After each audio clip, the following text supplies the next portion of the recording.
Hallo, ich bin Anna von Einfach Nähen und in diesem Video zeige ich dir mal, wie man so ein schönes großes XXL Dreieckstuch ohne Stoffverschnitt nähen kann. Viel Spaß!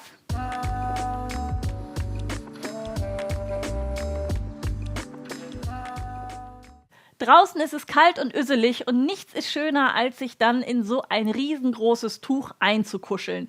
Ich gestehe, dieser Trend mit diesen Muslintüchern, ja, den habe ich bislang immer etwas skeptisch beäugt und jetzt habe ich es ausprobiert und kann nur sagen, ich bin dem Ganzen auch wirklich verfallen, denn es trägt sich ganz, ganz hervorragend.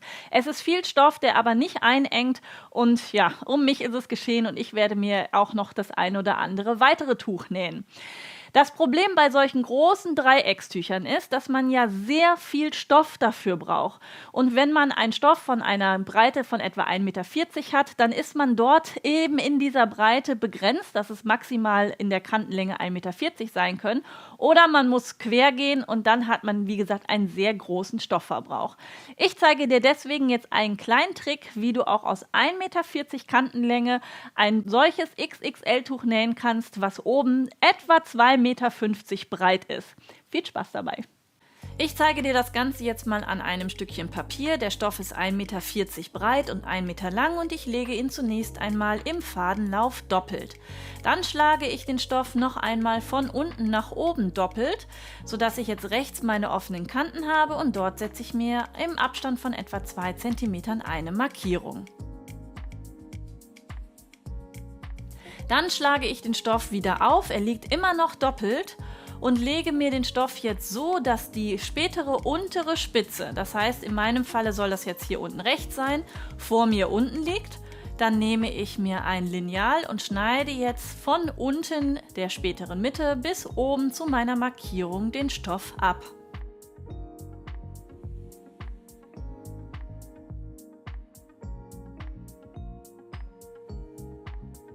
Die beiden abgeschnittenen Dreiecke, die werden jetzt einmal oben an das größere Teil rangelegt. Dafür klappe ich mir das einmal auf und nehme mir dann eines der beiden Dreiecke und lege es jetzt so oben an die Spitze dran, dass die obere und die schräge Linie ergänzt werden, sodass das Ganze insgesamt dann ein großes Dreieck ergibt.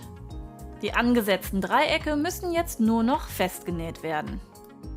Das Ganze habe ich natürlich dann aus meinem Muslin genauso gemacht, also einmal den Stoff vierfach gefaltet, an die Kante die Markierung gesetzt, dann das Dreieck abgeschnitten, sodass es zu der geschlossenen Kante unten führt, die beiden Dreiecke dann oben jeweils links und rechts einmal angesetzt und das Ganze dann mit ein paar Klammern fixiert und im Anschluss dann mit der Nähmaschine festgenäht.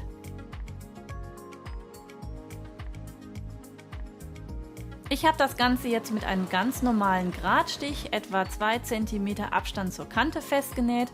Du kannst das Ganze aber auch mit der Overlockmaschine zusammennähen oder auch die Kanten mit einer Kappnaht versäubern. Hier einfach mal ausprobieren, was dir am besten gefällt. Mir gefallen diese etwas ausgefransten Kanten gerade bei diesem Muslinstoff sehr, sehr gut, sodass ich hier nicht noch separat mit der Overlockmaschine die Kanten versäubert habe. So sieht mein Tuch dann mit den angenähten Spitzen aus. Einmal unten in der Mitte die Spitze und jetzt links und rechts das angenähte Teil. Hier habe ich noch einen kleinen Stoffversatz, den ich noch ein bisschen begradige, damit das noch etwas ordentlicher aussieht.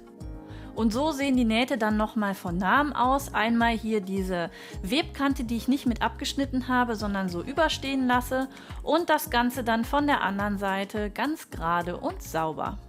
Mein XXL-Tuch habe ich jetzt hier nur mit einem Rollsaum versäubert und das Ganze eher schlicht gehalten. Hier kannst du natürlich auch mit Farbe arbeiten oder anders deiner Kreativität freien Lauf lassen. Man kann zum Beispiel auch mit Zierstichen arbeiten oder wie ich es hier auch ausprobiert habe, mit ein paar bunten Bömmelkes. Und ich glaube, die werden auf jeden Fall auch noch an dieses Tuch mit angenäht werden, denn so ein bisschen Farbe in den tristen Tagen ist ja vielleicht auch nicht so verkehrt. Ich wünsche dir jetzt ganz viel Spaß beim Nachmachen und poste doch deine Ergebnisse gerne bei Instagram oder Facebook, verlinke mich und dann kann ich mir anschauen, was du Schönes mit Hilfe meines Videos gezaubert hast. Bis zum nächsten Video wünsche ich dir alles Gute. Ciao!